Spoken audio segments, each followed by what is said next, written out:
Vaovao mampalahelo, mahay mamono sy mamosavy isika malagasy fa tsy mahay mamelona sy mahay ela velona araky ny tokony ho izy ary io fielonana io no tena kapokatsika malagasy fa tsy mba mahay mifanampy na ihany koa miray hina amin'ny zavatra tsara.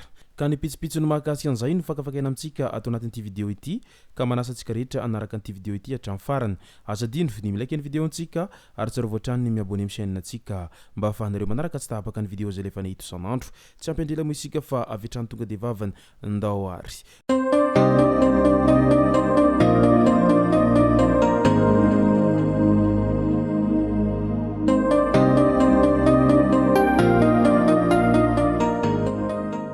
Ny tonga tsy miarahaba hono na mantesitra ka dia faly miarahaba isika rehetra mpanaraka tsy tapaka an'ity chaîne ity ny tenako amin'ity androandroany ity. Arakin'izay efa natsipiko zay dia ny mahakasika ny fialonana izay niafara tamin'ny fahafatesana no tena iompanantsika ato anatin'ity vidéo ity. Fa milohan'izay dia ndao aloha ho resantsika ireto tsara ho fantatra manaraka ireto. Mpamaky trano tratra tao Toamasina tao. Raha vao nahareny tranga hafahafa ny andromasom-pokon'olona tao Tanambao 5 dia niantso ny polisy avy hatrany ka ny lehilahy iray no voasambotra teo ampamakina trano ny maraimbe ny 4 Martsa 2024 lasa teo iny.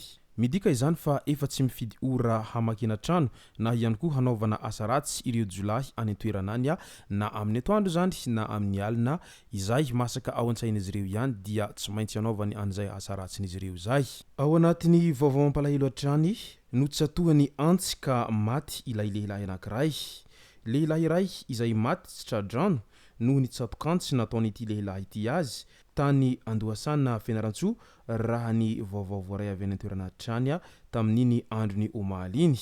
Midika izany fa efa tena tsy mitsitsaina intsony ireo mpanao ratsy amin'izao fotoana izao ary tena tsy mivavaka mihitsy izy ireo amin'izay fanaovana ratsy zay satria efa mahavita manapitra ny ain'olona ao anatin'ny minitra vitsy monja be izao. Hakamona miaro fitiavam-bola tao Mahajanga no nisamborana azy efatra mianadahy ireto ka noentina any Sambava Fatrisava mba hatao famotorana sy fanadihadina momba ny fanaovana compte vorondolo na compte fako amin'ny anarany Tokely Justin izay filohany antenimiram-pirenena. Nampiasaina mba hakana vola amin'ny olona izy ity raha ny fanazavana nataony talim-paritry ny filaminam-bahoaka tany Sava ka ho atolotra fitsarana izy ireo aorian'ny famotorana izay ho atao azy ireto. Midika izany fa tena efa tsy kely lalana ny mpanao ratsy amin'izao fotoana izao ary miseho amin'ny endriny rehetra izany asa fanaovana ratsy izany indrindra fa ny eo amin'ny resaka asa fisolokiana izany dia tena hita fa miseho amin'izay endriny maro isan-karazany izay. Tany Toamasina nalaza be fa misy ramatoa iray izay mpiasa mpanadio trano amina banky tao Toamasina tao no voalaza fa mpanome information isan-karazany anireo jolahy izay mpanafika olona avy maka vola amin'io banky tao Toamasina io. Rehefa fantatra izany rehetra izany dia tsy maintsy napetraka ny velam-pandrika mba ahafahana misambotra an'io ramatoa io izay voalaza fa mpanadio trano ao anatin'ny banky io. Araky ny vaovao hatrany dia azo sambobelona tao Toamasina ilay ramatoa izay mpanadio banky iray any an-toerana. Izy no mpanome vaovao sy hevitra anireo jolahy tao Toamasina tao. Ilay lehilahy kosa dia anatin'ny tambazotra ny fikambanan'ny jolahy izay mpanao fanafihana amin'ny tampiadina niaraka voasambotra tamin'ity ramatoa izay mpiasan'ny banky ity.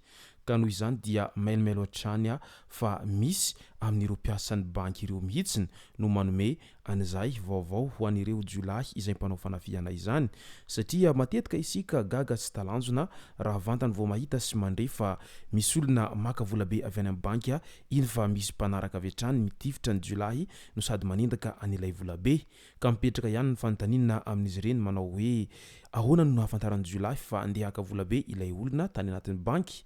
Ahoana no hafantaran'izy ireo nisambola izay ho alain'olona any amin'ny toerana izay fakanan'ireo vola ireo. Ka dia mailomailo hatrany fa misy mpanome vaovao izy ireny ka tokony andraisana fepetra sy arahana maso ankaiky ny trangan-javatra tahaka nytony mba tsy verimberina. Eo amin'ny resaka fandraharahana ny fonja indray nilaza izy ireo fa mivarotraina izahay miantoka ny fahamarinan'ny toeran'ny firenena. manamafy ny mpandraharany fonja fa isan'ny miantoka ny fahamarinany toeran'ny firenena satria mivarotra aina manoloana ireo sokajina ho olon-doza sy tena atahorana ka tsy tokony ho tsintsinoavana araky ny nambaran'izy ireo hatrany. Ny aiky ny ministera mpiahy fa rary ny fitakiana ka ezahana hovahana ireo voavaha eo anivon'ny ministera ary nanaovany syndikany SPAPM antso amin'ny filoham-pirenena sy ny gouvernemanta ireo izay ilana izany toy ny fangatahana sekretera-panjakana hoy ny sekretera generalin'ny SPAPM Andriamatoa Razaf Berson Mirdin Mohamed anisany efa nahazon'izy ireo fampanantenana ny hanavaozana ny lalàna 50 tsipika 80 efa tamin'ny taona 5,700 mikasika ny satan'izy ireo toy ny resaka tambo-karama solona ho fantrano sy ny maro hafa. Andao amin'izay ny zavanitranga ny mahakasika an'izay hoe famosaviana sy ny resaka fialonana isan-karazany izay. Olona 4 maty, 3 hafa manaraka fitsabonana any Kialamavony taorian'ny fiaraha-misakafo ny 7 Martsa lasa teo. Isan'ireo ndodomandry izy mivady izay mpandraharaha nanampy ny mpiarabelona ao Ivohenana Fokotany Kirano komininy Solila distrikany Kialamavony. Tamin'ny fankalazana ny 7 Martsa dia nisy lamba tokony ho nizarain'izy mivady saingy noho ny fahatarany fahatongavany izany dia nahemitra ny ambitsoniny ny lanonana teo amin'io tanàna io. Namono omby 3 ary nikorana sy nanao fiaraha-misakafo izy ireo. Taorian'izay dia noentiny fiara-mitondra ny marary namonjy ny hôpitaly izy ireo rehefa nahatsapa fa tsy salama izy ireo. Tsy tana intsony ny ainy 4 tamin'izy ireo izany hoe izy mivady ny mpanampy sy ny tovolahy iray izay isan'ny niarany sakafo tamin'izy ireo fa ny 3 hafa kosa dia mbola manaraka fitsabona any an-toerana amin'izao fotoana izao. Tao anatin'izany indrindra no nipetraka ny fanontaniana amin'ilay hoe inona marina no tena zavanitranga tao anatin'izay fiaraha-misakafo izay, famosaviana amin'ny alalan'ny ody gasy ve sa tena fanomezana poizina tsotra izao no nahatonga an'ireto olona ireto no maty tsy tradrano tahaka an'izao nahazo azy ireo izao. Nefa ny lanonana izay antondian'izy ireo tany an-toerana kinanjo ny faty no setrin'izay avy any amin'ny toerana nanaovana an'izay lanonana izay.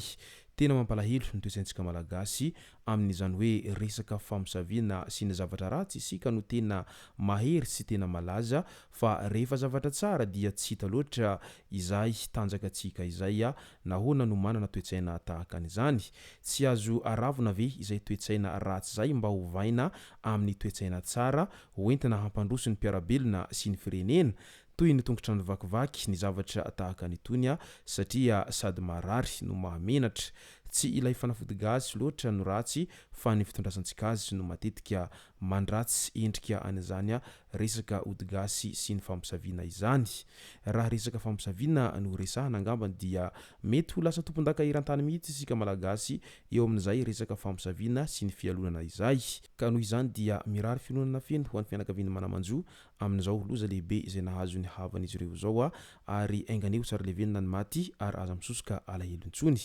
Fa ho an'ireo nanao ratsy kosa dia ainganeo mba ho tratra soamantsara ary mba hamita ny sazy amin'izay tokony ho sazy azy ireo noho izay heloka nataon'izy ireo zay. Izay sy zay ny masaka azo naroso tao anatin'ity video ity tompoko lasy tompoko vavy misaorantsika rehetra nanaraka an'ity video ity hatramin'ny farany. Aza adino ny milaiky ny video antsika ary tsara voatrany ny miabone amin'ny chaîne antsika mba ahafahanareo manaraka tsy tahapaka ny video zay rehefa nahita isan'andro. Tompoko lasy tompoko vavy mankasitraka dia mirary soa.